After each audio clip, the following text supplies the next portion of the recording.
TV의 최송현입니다. 대한민국의 주권은 국민에 있고 모든 권력은 국민으로부터 나온다. 대한민국 헌법 제1조 2항입니다.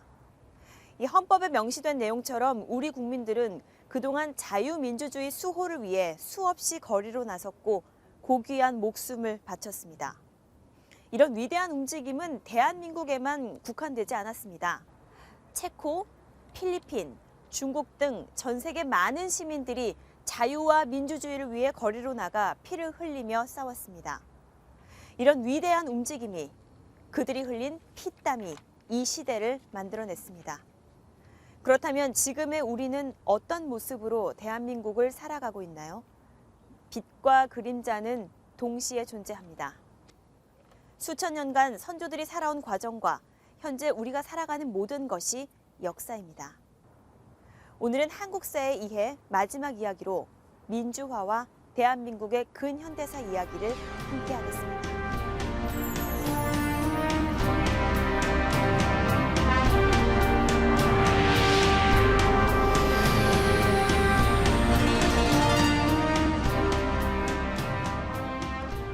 안녕하세요, 여러분. 최규진입니다. 오늘은 전체 한국사의 이해 강좌를 마무리하는 날이기도 하고요. 그리고 저와 여러분이 마지막으로 만나는 날이기도 합니다. 좀 아쉽습니다. 오늘은 한국 전쟁이 끝나는 1953년부터 그리고 오늘날까지 꽤 긴 시간을 다룹니다. 그리고 한국 사회가 막 급격하게 변화했듯이 여러 가지 사건들이 많이 나오는데요. 그 사건 하나하나를 낱낱이 기억하실 필요는 없고요. 다만 큰 흐름과 어떤 맥을 짚으시면 오늘날 한국 사회의 모순과 갈등 그리고 희망을 아시는데 큰 도움이 될 거라고 생각을 합니다. 그럼 오늘 또 즐겁게 공부하실까요? 세 가지 주제를 또 다룹니다. 첫 번째 주제는 한국 전쟁이 끝난 그 폐허 위에서 오늘날까지 어떻게 우리가 경쟁을 성장해 왔고 그리고 그 경제가 바쁘게 성장하는 가운데 여러 가지 문제도 있었겠죠. 그 문제는 무엇인지를 짚어보는 그런 시간을 갖겠습니다. 그 다음에 한국 전쟁이 끝난 뒤에 남한이나 북한이나 정치가 왜곡되고 그리고 남한에서 독재 정권들이 있었다고 했습니다. 그 독재 정권에 맞서서 우리가 어떻게 민주주의를 지켜내려고 하고 또 발전시키려고 했는지 그 내용을 살펴보겠습니다. 그 다음에 세 번째는 아주 한국 사회가 급격하게 산업화가 되고 도시화가 되고 경제가 발전하면서 생활 문화가 많이 바뀌었거든요. 이 내용을 다 아시려면 시간이 꽤 걸리고 그 다음에 공부도 많이 하셔야겠습니다만 그리고 재밌기는 한데요. 오늘은 그 뼈대만 간추려서 살펴볼까 합니다.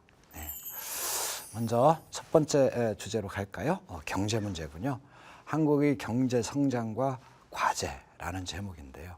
자, 먼저 뭐라고 적혀 있어요? 원조 경제라고 적혀 있네요. 그럼 여러분 아시겠네. 한국 전쟁이 끝나고 난 다음에 뭔가 어려우니까 미국에서 뭔가 도움을 줬겠구나. 네, 그렇습니다. 한국 전쟁 중에도 미국이 이렇게 물건을 제공을 했거든요. 근데 한국 전쟁이 끝나고 난 뒤에 본격적으로 원조를 합니다. 왜 그랬을까요? 물론 인권의 차원도 있었겠습니다만 한국을 공산주의 위협에서 막아내는 어떤 그 방어 기지로 만들고 싶었기 때문에 그랬죠. 그래서 그들은 뭐 옷도 주고요, 음식도 먹을거리도 주고요, 그 다음에 의약품도 제공을 했는데요. 주로 이제 소비재 산업에 많이 지원을 했어요. 그래서 면화, 설탕, 밀가루 세 가지 공통점이 뭐예요? 흰색이에요. 그래서 이때는 300산업이라고 했는데요. 이 세 가지 물품을 무상으로 거저 이렇게 제공을 한 겁니다. 그 밖에 이제 미국에서 남는 농산물이 많았거든요. 그 농산물을 한국에 주자 해서 이렇게 주었습니다. 이 그림을 보시면 어떻게 되어 있죠? 미국의 원조를 받아서 한국을 이제 재건하자라는 그때 포스터고요. 그 옆에 그림을 보니까 이거는 미국이 준 밀가루로 밀로 만든 밀가루야라는 그런 내용이 있군요. 그런데 미국은 이제 앞으로 거저 원조를 하다가 이자를 내 돈을 꿔줄 테니 하는 그 유상 차관으로 바꾸기 시작합니다. 여기에 적응하는 과정에서 조금 우리가 어려움도 겪기는 했었죠. 자, 이제 한국 경제가 막 눈부시게 발전하는 그 내용을 구체적으로 볼 텐데요. 이걸 공부를 시작하면 한이 없습니다만 다시 한번 말씀드립니다. 그냥 뼈대만 이렇게 한번 살펴보시죠. 한국 전쟁이 끝나고 난 다음에 이제 박정희 정권이 되면서 경제개발 5개년 계획이라는 걸 만들어요. 그 계획에 따라서 착착착 경제를 발전을 시켜서 그때 유행하는 말로 한강의 기적이 일어났다 할 만큼 눈부시게 경제가 발전을 합니다. 바로 그 60년대 또 중요한 사건이 하나 벌어지는데 한국의 군인을 베트남 전쟁에 보낸 것이었어요. 우리는 지난 시간에 배웠죠. 한국 전쟁이 일어나니까 일본에서 전쟁의 특수가 생겨서 일본 경제가 발전을 했다. 예, 한국도 마찬가지였습니다. 베트남에 군대를 파견한 것은 바로 그런 경제적인 목표가 있기는 했었죠.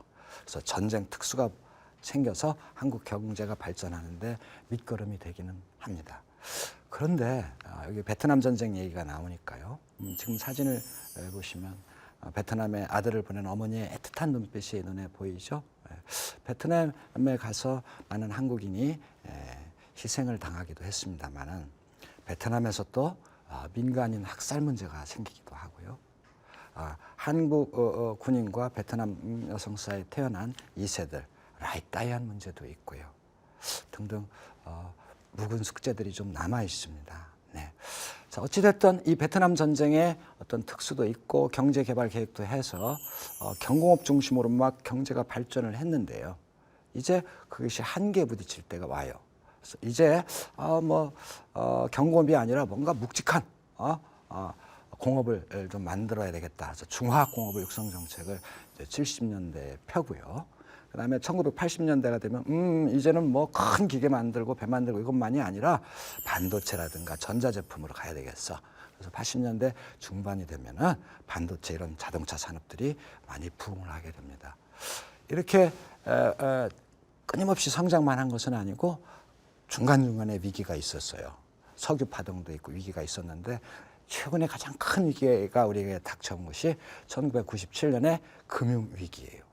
네, 저 보세요. 지금 100억 불 수출을 달성했다 하고 막 이렇게 아치트하고 우리가 행사도 하고 수출을 많이 하고 경제가 성장했어 하는데 그렇게 갈 줄 알았는데 웬걸 97년에 우리에게도 큰 위기가 닥쳐왔는데요. 나라에 돈이 없어진 거예요. 그래서 국제통화기금 IMF라고 하죠. 거기서 돈을 꼬우지 않으면 나라 살림이 안 될 만큼 그런 위기에 빠지기도 했었습니다. 이렇게 경제가 막 발전한 것이 막 보기 좋으니까 빛이 쫙 내리쬐는 것처럼 보이지만 빛이 있으면 어떻게 돼요? 여러분, 그림자도 있잖아요. 그림자가 좀 생겼습니다. 뭘까요? 경제가 발전했는데 그 성과가 골고루 쭉 퍼진 게 아니에요. 그래서 어떤 사람은 엄청나게 큰 돈을 벌었지만 어떤 사람은 아닌 거죠. 그래서 이 계층별 소득 격차가 아주 커졌다. 그 다음에 이 산업화가 되고 도시화가 되면서 도시는 조금 뭔가 막 더 잘 살아지는 것 같은데 농촌은 뭐 그저 그래요. 거기다 대고 공산품은 비싼데 비싼 공산품에 견주어서 농산물 가격은 그렇게 비싸지가 않은 거예요. 그래서 농촌과 도시 사이에 또 격차가 심화됐다. 그다음에 도시화가 막 진행이 되면서 농촌에서 어려운 살림을 하는 사람들이 도시로 막 왔거든요. 물론 우리 예전에 공부했듯이 식민지 강점기 때도 농촌에서 도시로 왔잖아요. 그다음에 50년대 때도 농촌에서 도시로 왔는데 60년대가 되면 그 수가 엄청나게 늘어나 버리는 거예요. 갑자기 늘어난 사람들이 어디서 살겠어요? 그들은 뭘 먹고 살았겠어요? 일단 이 사진을 보면 달동네라고 해요. 그러니까 산 등성이하고 산 비탈 같은데 좀 살기 어려운 그런 곳에 이렇게 허름한 집을 짓고 사는 도시 빈민들의 집이 있었고요. 그다음에 이제 그 산업이 막 발전을 하는데 그 기계가 일을 말 다 하는 건 아니잖아요. 노동자들이 막 일을 하는데 그 노동자 가운데 남성 노동자도 아주 힘들게 살았지만 특히 여성 노동자들이 어렵게 살았어요. 100억 불 수출을 달성했다고 막 행사할 때 이 동원된 여성 노동자들의 모습입니다. 그들에게도 뭔가 성과가 있어야 할 터인데 그 옆에 사진을 보면 YH 무역의 여성 노동자들이 못 살겠다, 우리 먹을 것을 달라 하고 이렇게 시위도 하잖아요. 바로 이런 시위하는 모습들을 그들은 노동조합도 만들어서 했거든요. 그것을 민주노조, 민주노동조합이라고 그렇게 불렀습니다. 이제 한국 정쟁 뒤에 남북한 정치가 왜곡됐다고 몇 번 말씀드렸죠. 독재 정권들이 자기 뿌리를 막 내리는 거예요. 여기에 우리가 가만히 있을 수가 없었어요. 자, 이제 4.19 혁명, 5.16 군사 쿠데타가라는 말이 나오죠. 뭐 자꾸 숫자가 많이 나와요. 그렇죠? 그러니까 우리가 예전에 할 때 3.1 민족 해방 운동, 3.1, 3월 1일에 일어났구나. 그렇죠. 그와 마찬가지로 4.19, 4월 19일에 뭔가 큰일이 벌어졌구나. 그런 뜻이에요. 제가 설명 잘 드리고 있나요? 네. 자, 이승만, 대한민국의 초대 대통령인 이승만은 조금 욕심이 막 이제 생긴 거예요. 그래서 나 오랫동안 집권하고 싶어. 오랫동안 권좌에 있고 싶어. 그러면서 반대파를 막 탄압하고 비민주적인 행위를 막 해요. 거기다 대고 부정선거까지 치러버리네. 그러니까 사람들이 참을 수가 없었어요. 부정선거는 특히 참을 수 없어서 마산에서 막 시위를 했어요. 그런데 시위하는 과정에 한 고등학생이 죽었는데 그 죽은 시체를 남몰래 바다에 버려버렸어요. 그런데 한 달쯤에 그 시체가 바닷가에서 떠올랐어요. 사람들은 뭐 더더욱 흥분을 했죠. 그래서 마산에서 시위가 막 일어나기 시작하고 그 시위가 이제 서울로 막 번지고 온 나라로 4.19 혁명이 번지기 시작하는 거예요. 거기다 대고 이 나라의 지성인 교수들이 4월 20일에 되니까 이승만은 하야하라. 하야? 네. 아래 하자거든요. 아래. 야는 들판이에요. 그러니까 들판으로 내려가. 이런 뜻이에요. 그러니까 권좌에서 물러나라. 이걸 하야라고 해요. 시위를 하니까 드디어 이승만은 못 견디고 하야. 권좌를 내려놓고 하와이로 망명을 떠나버립니다. 이것을 4월 혁명이라고 합니다. 이승만을 딱 물러내놓고 나니까 모든 사유는 그대로잖아요. 그래서 사람들이 이승만만 물러났지 그 사유는 그대로네. 이 사유를 더더욱 민주화해야 되겠어. 막 운동이 일어나는 거예요. 거기다 대고 이제 남한하고 북한하고 이제 사이좋게 지내보자. 통일 운동이 일어나는 거예요. 이걸 눈여겨보는 사람들이 있었어요. 군인들이었어요. 그 군인들 가운데 일부가 안 되겠어. 정변을 일으키자. 쿠데타를 일으키자. 해가지고 1961년 5월 16일 날 새벽에 딱 탱크와 총을 들고 딱 정권을 잡아버린 거예요. 자, 이 사진 두 개는 뭐죠? 그렇습니다. 4월 혁명 때, 4.19 때 고등학생들이 막 시위에 나서는 모습이죠. 그 다음 사진은 뭘까요? 이제 대학생들이 시위에 나서고요. 초등학생들도 시위를 하고 온 시민이 참여한 시민혁명이 일어난 거예요. 그 옆에 그림은 뭘까요? 네, 그렇습니다. 5.16 군사 쿠데타를 일으킨 군인들입니다. 저희 검은 안경을 쓴 분이 바로 박정희입니다. 네. 자, 그들은 우리 사회가 불안하고 전국이 불안해서 우리가 그 질서를 바로잡겠다고 하고 딱 등장을 해가지고요. 그다음에 반공을 아주 으뜸으로 삼는 그런 정권을 만들어낸 겁니다. 자, 이제 1980년을 다룰 시기가 됐습니다. 박정희 정권은요, 18년 동안이나 정권을 유지를 했어요. 정권이 중간에 좀 위험할 때가 생기니까 1971년에 유신체제라는 그런 아주 강압적인 체제를 만들어서 통치를 했어요. 꼼짝만 하면 사람들 긴급명령으로 해서 조치로 해서 잡아놓고 막 그랬단 말이에요. 사람들이 숨도 못 쉬고 살았는 듯 합니다만 그래도 막 운동을 벌이고 그다음 민주화 세력들이 막 움직였어요. 그러다가 마침내 박정희는 자기 부하에게 피살되는 사건이 벌어집니다. 이게 1979년에 이런 일이 벌어져 버리거든요. 그러니까 18년 동안 통치하던 박정희 갑자기 자기 부하의 손에 총에 맞아서 죽어버렸어요. 그 꽁꽁 얼었던 겨울 같은 나라가 이제 뭔가 봄이 오는 듯해요. 실제로 이제 1980년이 되면서 봄이 찾아오기 시작하면서 사람들이 곳곳에서 억눌려 왔던 자기 요구들을 막 내놓기 시작하고 민주화를 막 시작하려고 해요. 또 이거를 눈여겨본 사람이 있었어요.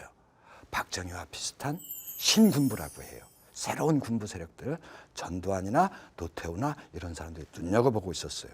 아, 5.16 때도 그랬지. 사회 불안하니까 우리가 질서를 지킨다고 딱 하고 쿠데타를 일으켰지. 우리도 그렇게 한번 해보자 라고 생각을 한 거예요. 그러면서 이 신군부는 딱 계엄령을 딱 내렸어요. 사람들이 민주화운동 이제 그만해. 시위 그만해. 계엄령을 딱 내려놓고 딱 꿈쩍 못하게 했는데 아뿔싸 광주 시민만 계엄령이 내려졌는데도 5월 18일 날 쫙 시위를 하는 거예요. 그러니까 이 신군부에서 마구 탄압을 가혹하게 합니다. 사람들이 막 더 화가 났죠. 그 가운데서 막 사람들이 죽고 그랬잖아요. 그러니까 사람들이 더더욱 흥분했죠. 드디어 이대로 있다는 우리가 죽겠다. 그래서 일부 시민들이 경찰서 같은 데서 무기를 꺼내가지고 막 무장을 해요. 그리고 자기 스스로를 시민군이라고 불렀어요. 그러니까 이 시민군이 딱 나타나면 광주 시민들이 막 박수를 치고 그랬거든요. 예. 그래서 광주 자체를 하나의 계엄령이 미치지 않는 그런 지역으로 이렇게 딱 만들어 놓은 거예요. 계엄군이 이걸 참을 수가 없어서 공수부대를 보내서 무력으로 진압을 해버렸습니다. 이것을 광주 민주화 운동이라고 부르고요. 결국 광주 민주화 운동은 계엄군의 잔인한 탄압으로 진압되고 말았지만 결코 의미 없는 운동은 아니었습니다. 한국 민주화 운동의 커다란 분수령이 되고 오늘날까지도 많은 사람 가슴 속에 남아있는 그런 운동이었습니다. 광주 민주화 운동을 진압한 이 신군부들은 이제 국민들에게 직접 선거로 하면은 대통령이 될 자신이 없으니까 자기를 따르는 사람들을 이렇게 모아서 간접 선거로 정권을 잡아버렸어요. 그리고서는 우리는 이제 제5공화국이다 이렇게 선언을 했어요. 그리고 7년 동안만 나는 대통령을 하고 물러나겠다 그렇게 얘기를 했거든요. 7년 동안 참으려고 하니까 한국 사람들이 참으로 힘들었던 거예요. 그래서 중간중간에 민주화운동도 하고 그 폭압적인 정치 속에서도 막 반대하는 시위도 하고 그랬습니다. 그런데 7년이 다 돼갈 무렵에 갑자기 정당성도 없고 도덕성도 크게 훼손된 그 신군부 정권이 똑같이 이번에 간접선거로 대통령을 뽑겠다 그렇게 나오는 거예요. 그래서 국민들이 찬성할 수가 없었죠. 우리가 원하는 대통령 우리도 뽑고 싶어. 그리고 너 독재자야 하면서 독재 타도 대통령 직선제를 쟁취하자 하면서 1987년에 6월 달에 쫙 사람들이 시위에 몰려듭니다. 자, 이 압력에 굴복해서 드디어 그들은 그래 우리 직선제로 하겠다라고 이야기를 했죠.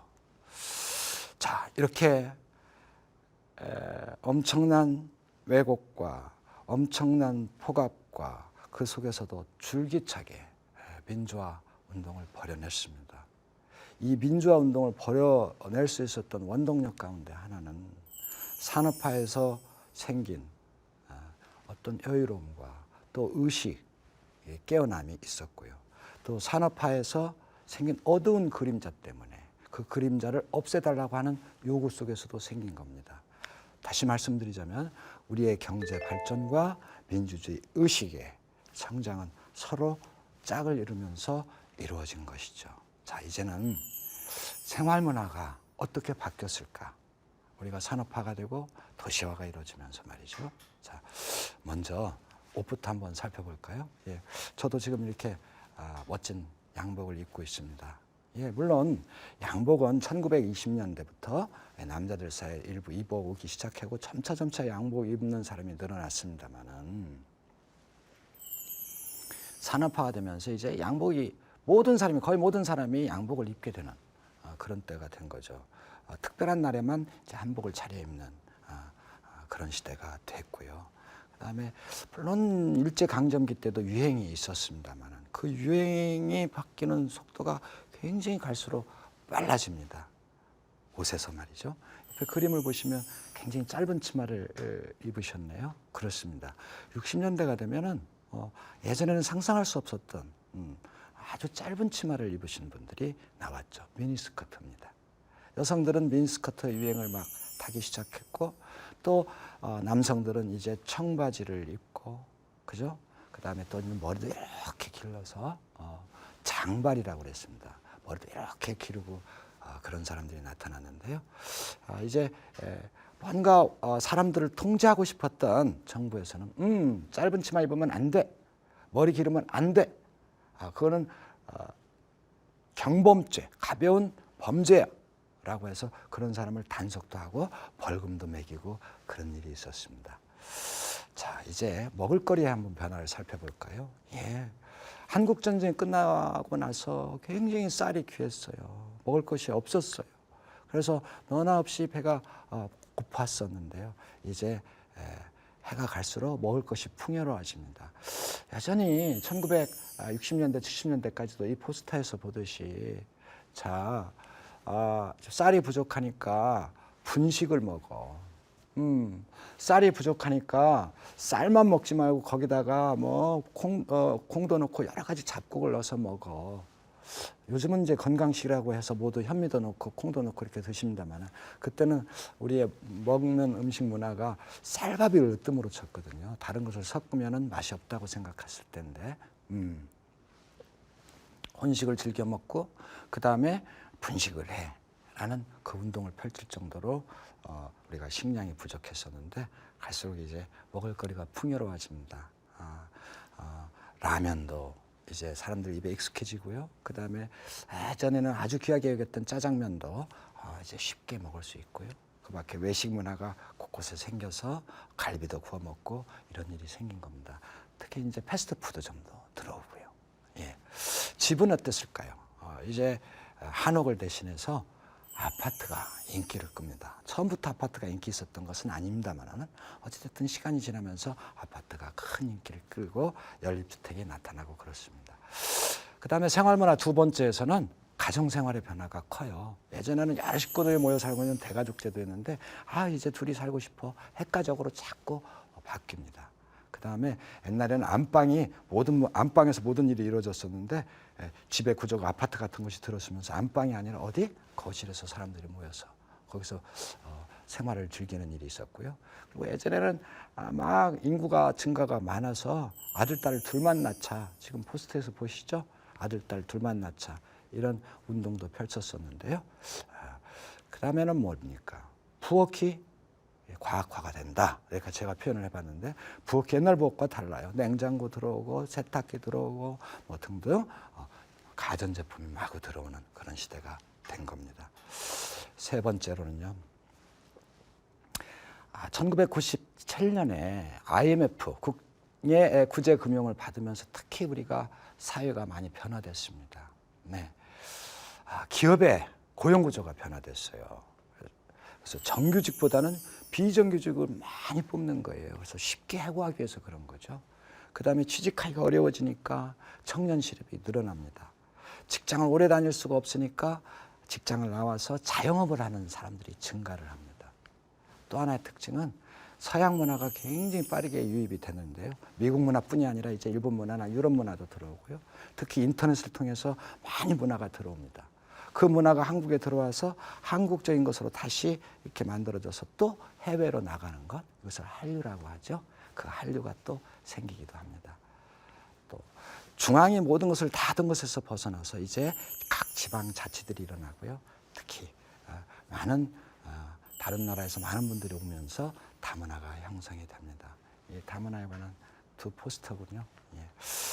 자, 이것으로써 여러분 한국사의 전체 강의를 마칠까 하는데요. 두 가지 당부의 말씀을 드리고자 합니다. 첫 번째, 우리 사람이란 세 가지를 물어야 한다고 합니다. 첫째, 어디서 와서? 둘째, 지금 어디에 있고?